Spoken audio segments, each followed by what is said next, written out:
Энергия бөлімі бойынша жиынтық бағалау 7 сынып 4 тоқсанға арналған БЖБ-1. Суретте көрсетілген денелер жермен салыстырғанда механикалық энергияның қай түріне ие болатынын анықтап сурет астындағы ұяшқа жазыңыз. Мынау бізде люстра ғой, үйдегі шам. Ол қозғалмайды, бірақ белгілі бір биікте тұрады. Белгілі бір биікте тұрған екен, ол тек қана потенциалдық энергия болады. Ал енді қараңыздар, құс ұшып бара жатыр. Оның, значит, белгілі бір v жылдамдығы бар. Одан бөлек оның белгілі бір h деген биіктікте ұшып бара жатыр аспанда. Сол себепті ода потенциалдық та кинетикалық энергия да болады. Ал енді мынандай қарумен оқ атып жатыр ғой, резеңке қарумен. Соның потенциалдық энергиясы ғана болады. Себебі мынау созылып жатыр. Созылған кезде ол потенциалдық энергияға ие болады резеңке. Ал енді мынау су ағып жатыр, яғни белгілі бір жылдамдықпен, оның тек қана кинетикалық энергиясы болады. Кетіп келесі. Жер бетінен 0,1 км биіктікте бір қалыпты желмен бірге қозғалып бара жатқан массасы 0,5 тонна аэростаттың толық механикалық энергиясын табыңыз. Желдің орташа жылдамдығы 7 км бөлінген сағат. Енді қараңыздар, бізде толық механикалық энергия ол кинетикалық пен потенциалдық энергияның қосындысы. Бізде кинетикалық энергия mv квадрат бөлінген 2 қосылған mgh. Дәл сол сияқты бізде массасы берілген, яғни 0,5 тонна, ол бізде 500 кг, 0,1 км дегеніміз ол 100 метр. Метрмен жазамыз. 7 км сағат 1000-ға көбейтіп 3600-ға бөлсек, онда ол 2 метр секунд болады, яғни метр секундқа айналдырдық. Сан мәндерін апарып енді орнына қою ғана қалды. Мына 2 метр секунд, 2-нің квадраты 4-ке тең. Масса бізде 500 кг болды. Есептеп орнына қоямыз. Дәл сол сияқты m масса 500, g 10-ға тең, h бізде 100-ге тең. Орындарына қойсақ, бізде 501 000 джоуль немесе 501 килоджоуль болады. Егер физикадан БЖБ ТЖБ-ға көмек керек болса, мына WhatsApp нөмірге жазсаңыз болады.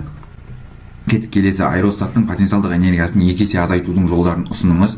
Аэростатқа көп жүк салып, ұшу биіктігін азайту керек. Вот, все, осы болады. Кетіп келесі, төмендегі денелердің қозғалыс кезінде энергия қалай түрленетінін анықтап, бос ұяшықтарды толтырыңыз дейді. Бала батутқа секіріп түсуде. Осы кезде баланың бізде потенциалдық энергиясы кинетикалық энергияға түрленеді. Ал бала батутқа түскенде оның кинетикалық энергиясы батуттың потенциалдық энергиясына түрленеді. Енді қараңыздар, ол бастапқыда биікте тұрды. Биіктікте тұр. Ода потенциалдық энергия болады. Енді түсіп бара жатыр ғой батутқа. Ол кезде оның кинетикалық энергиясы болады. Дәл сол түскен кезде оның кинетикалық энергиясы қайтадан потенциалдық энергияға өзгереді. Әткеншек тепкен кезде шетке ығысқан сайын қыз баланың потенциалдық энергиясы артады, ал кинетикалық энергиясы бізде кемиді. Кетіп келесі. Алма ағашында жер бетінен 3 метр биіктікте массасы 0,2 кг алма жерге үзіліп түсті. Энергияны сақтау заңын пайдаланып, алманың потенциалдық және кинетикалық энергияларын есептеңіз дейді.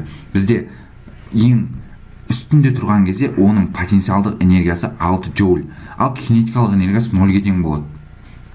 Себебі ол бастапқыда тыныш тұрды алма, ең жоғары биіктікте. Енді қараңыздар, бұл жерде толық энергия, ол кинетикалық пен потенциалдық энергияның қосындысына тең болады. Толық энергиясы 6 джоуль болады. Ал енді айтады, мынау 2 метрге келді, 2 метрге келген кезде оның потенциалдығын табу керек та. Кәдімгідей ести саламыз mgh формуласы бойынша. Яғни 2-ні 0,2-ге көбейтеміз, оны 10-ға көбейтеміз. Яғни мынау бізде 2 деп отқанымыз ол жер бетінен биіктігі, ал мынау 0,2 кг ол алманың массасы, мынау g. Сонда mgh болды 4 джоуль бола салады. Дәл сол сияқты енді келесі бізде мына жерде 1 метр биікке жеткен кезде оның кинетикалық энергиясы. Бізде толық энергия міне тұр. Кинетикалық пен потенциалдық энергияның қосындысы. Осы жерден именно кинетикалық керек болса, толық энергиядан потенциалдық энергияны азайтып тастағанға тең болады. Яғни сонда бізде толық энергиямыз 6, 6-тан 2-ні азайтатын болсақ, онда ол 4 джоуль болады. Жауап 4 джоуль. Ал енді мынау жердің бетіне түсті, яғни жерге түсті. Бұл жерде ол биіктік жоқ. Биіктік жоқ болса, потенциалдық энергия 0-ге тең болады, ал кинетикалық энергия максимал, яғни ол 6 джоуль болады. Осымен менің БЖБ талдауым аяқталды. Егер БЖБ талдау ұнаса, каналға тіркел, лайк басып, все қоңырау жасын басып қой. Осы БЖБ талдау достарыңа тарат. Физикадан БЖБ ТЖБ-ға көмек керек болса, мына WhatsApp нөмірге жазыңыз.